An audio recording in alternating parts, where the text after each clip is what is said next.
Assalamualaikum warahmatullahi wabarakatuh. Perkenalkan, nama saya Isma Nurul Suaidah dari kelas Ekonomi Syariah I, NIM saya 401190267. Di sini saya akan mengerjakan atau meresum tugas dari mata kuliah Perekonomian Internasional dari pertemuan 1 hingga pertemuan 4. Di pertemuan 1 kita sudah membahas tentang timeline kuliah atau RPS, dan di dalamnya juga menyinggung tentang perekonomian internasional. Apa sih perekonomian internasional itu? Pengertian ekonomi internasional dilihat dari dua segi, yaitu dari segi ilmiah dan dari segi praktisnya. Dari segi ilmiah, pengertian ekonomi internasional adalah bagian atau cabang dari ilmu ekonomi yang diterapkan pada kegiatan-kegiatan ekonomi antar negara atau antar bangsa. Dari segi praktisnya, ekonomi internasional adalah meliputi seluruh kegiatan perekonomian yang dilakukan antar bangsa, negara maupun antar orang-orang perorangan dari negara yang satu dengan negara yang lain. Atau ilmu ekonomi internasional mempelajari alokasi sumber daya yang langka guna memenuhi kebutuhan manusia. Jadi bisa dikatakan ekonomi internasional itu adalah bagian atau ilmu yang mempelajari kegiatan-kegiatan atau sumber daya atau alokasi tentang antar negara yang satu dengan antar bangsa atau negara yang lainnya, seperti itu. Selanjutnya di pertemuan kedua yaitu tentang teori keunggulan komparatif. Apa itu teori komparatif? Sebelum kita melanjutkan teori komparatif, itu ada teori, apa itu teori perdagangan internasional? Yaitu teori-teori yang mencoba memahami alasan setiap negara melakukan perdagangan atau pertukaran dengan negara-negara lain. Teori perdagangan internasional itu ada 3 ya. Yang pertama, teori merkantilisme atau ekspor-impor, teori keunggulan mutlak, teori keunggulan komparatif. Di sini, teori merkantilisme atau ekspor-impor yaitu satu-satunya cara bagi suatu negara untuk menjadi kaya dan kuat adalah dengan melakukan sebanyak mungkin ekspor dan sedikit mungkin impor. Teori keunggulan mutlak yaitu secara mutlak ya, maksudnya negara itu melakukan perdagangan internasional dengan negara lain jika negara tersebut memiliki keunggulan mutlak. Jadi kalau negara itu mempunyai keunggulan mutlak, maka antar negara itu akan melakukan kerjasama. Maka negara tersebut akan melakukan ekspor, seperti itu. Yang selanjutnya ya, ini akan mempelajari teori keunggulan komparatif.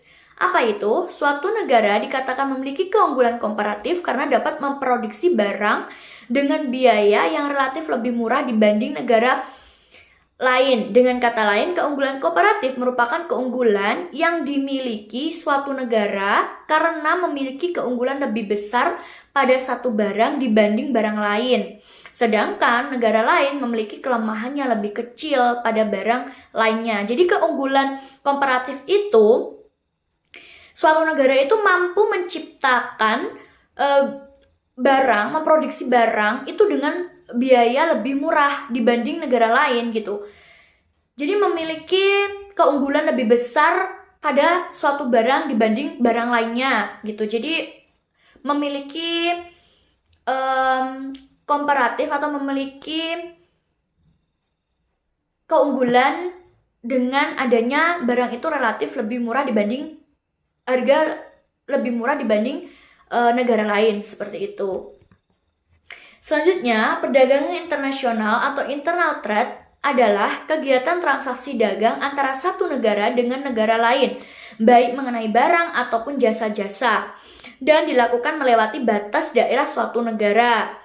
Manfaatnya meningkatkan cadangan valuta asing, dapat memperluas lapangan pekerjaan, tentu, menjalin kerjasama dan persahabatan antar negara, dan menumbuhkan output di dalam negeri dan peningkatan pendapatan nasional. Jadi perdagangan internasional tuh banyak memiliki manfaat ya, meningkatkan cadangan valuta asing, dapat memperluas lapangan pekerjaan, menjalin kerjasama dengan persahabatan antar negara, contohnya Indonesia dengan Malaysia kayak gitu misal, dan meningkatkan pendapatan nasional. Tentu, jadi adanya perdagangan internasional itu akan meningkatkan devisa negara Indonesia. Seperti itu. Di dalam perdagangan internasional itu ada suatu kebijakan internasional, kebijakan perdagangan internasional. Apa itu? Segala tindakan pemerintah atau negara, baik langsung maupun tidak langsung, untuk mempengaruhi komposisi, arah, serta bentuk perdagangan luar negeri atau kegiatan perdagangan. Jadi, gak asal melakukan perdagangan gitu. Jadi, sesuatu tuh harus ada aturannya, harus ada kebijakannya, agar sesuai dengan prinsip seperti itu, yang bertujuan mengendalikan ekspor impor, meningkatkan pertumbuhan ekonomi, menyehatkan neraca pembayaran, meningkatkan kesempatan kerja, melindungi industri dari sektor-sektor lain di dalam negeri, seperti itu. Selanjutnya di dalam pertemuan ketiga, kita akan membahas pertemuan ketiga ya. Itu ada teori modern dalam perdagangan internasional. Jadi di dalam perdagangan internasional itu juga ada teori modern. Yang pertama yaitu faktor proporsi. Dalam teori modern, perekonomian internasional itu saling menekankan dan berkaitan antara perbedaan proporsi faktor produksi antar negara dan faktor penggunaan dalam memproduksi berbagai macam barang. Model H-O menyatakan bahwa suatu negara akan mengekspor suatu produk yang produksinya itu lebih banyak karena relatif lebih melimpah dan murah. Yang kedua, perbedaan dalam opportunity cost atau suatu negara dengan negara lain karena adanya perbedaan dalam jumlah faktor produksi yang dimiliki.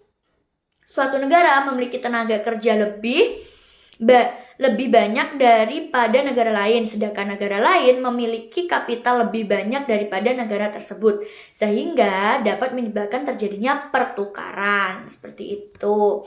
Selanjutnya, kesamaan harga faktor produksi. Jadi, di pertemuan ketiga ini juga ada namanya kesamaan harga faktor produksi. Jadi, harga berbagai faktor produksi di beberapa negara sama disebabkan oleh perdagangan bebas. Berdasarkan teori faktor proportions atau HO, jika produksi barang X di negara A diperbanyak, maka permintaan terhadap tenaga kerja juga ikut bertambah. Jadi, jika negara A itu permintaannya bertambah, otomatis kan juga tenaga kerjanya bertambah kan, seperti itu. Juga sebaliknya, jika produksi barang Y di negara A diperbanyak, maka permintaan terhadap kapital atau mesin juga ikut berkurang. Upah tenaga kerja akan menurun dan harga kapital atau mesin akan meningkat. Hal ini mengakibatkan peningkatan permintaan tenaga kerja dan penurunan permintaan kapital di negara A. Kayak gitu. Yang kedua yaitu kurva kemungkinan produksi. Kurva kemungkinan produksi atau PPC adalah kurva yang menunjukkan batas maksimum kemampuan produksi yang dapat dicapai oleh suatu masyarakat dengan menggunakan seluruh faktor produksi dan teknologi yang tersedia. Kurva ini biasanya digambarkan dalam sebuah grafik dua dimensi, di mana dua sumbu mewakilkan jumlah produksi untuk masing-masing barang. Selanjutnya yaitu over curve.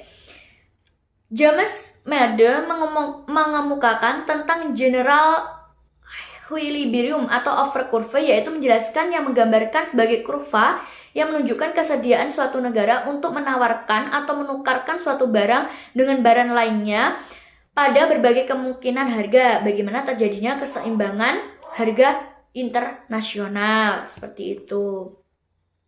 Manfaat kurva sendiri yaitu masing-masing negara akan memperoleh manfaat dari perdagangan internasional, yaitu mencapai tingkat kepuasan yang lebih tinggi. Jadi adanya over curve ini itu dapat meningkatkan kepuasan suatu negara atau dalam perdagangan internasional itu.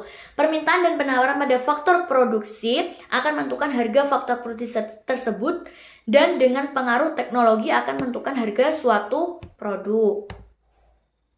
Selanjutnya pertemuan keempat yaitu tentang teori perdagangan internasional bagian 1, yaitu peningkatan biaya oportunitas, yaitu peningkatan biaya oportunitas dapat diartikan bahwa negara harus melepas dengan jumlah yang semakin meningkat dari satu komoditas untuk mendapatkan sumber daya yang hanya cukup untuk memproduksi satu unit tambahan komoditas lainnya. Biaya produksi untuk komoditas X di negara 1 dan komoditas Y di negara 2 menggambarkan bahwa setiap peningkatan biaya oportunitas dalam kedua komoditas. Di negara 1, panah yang semakin kebal semakin meningkat produksi 20 kali, begitu pula di negara 2. Peningkatan biaya oportunitas muncul dapat dikarenakan karena adanya faktor produksi.